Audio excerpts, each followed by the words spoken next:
ईरानी अवाम ने ट्रंप का बहरी बेड़ा मशरिक़ वस्ता भेजने का बयान ईरान के खिलाफ नफसियाती जंग करार दे दिया है। तेहरान में के शहरियों ने वाज़ेह किया कि उनका मुल्क मुश्किल मौशी हालात से ज़रूर गुजर रहा है, लेकिन ईरान अपने दिफा का हक महफूज रखता है।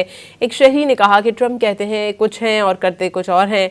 इन्हें लोगों के साथ खेल खेलना अच्छा लगता है।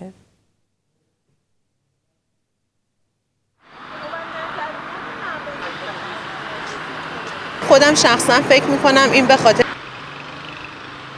ببینید ما که نمیتونیم هموطن خودمون و کشور خودمون رو به کشور بیگانه بفروشیم. حالا شاید مایه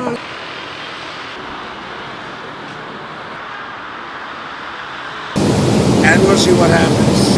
And would they'll land down here? Or?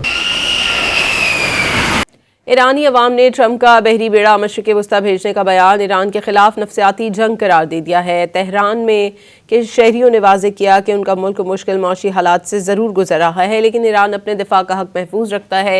एक शहरी ने कहा कि ट्रंप कहते हैं कुछ हैं और करते कुछ और हैं। इन्हें लोगों के साथ खेल खेलना अच्छा लगता है।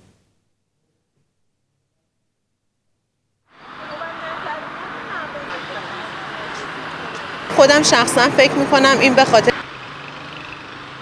ببینید ما که نمیتونیم هموطن خودمون و کشور خودمون رو به کشور بیگانه بفروشیم. حالا شاید مایه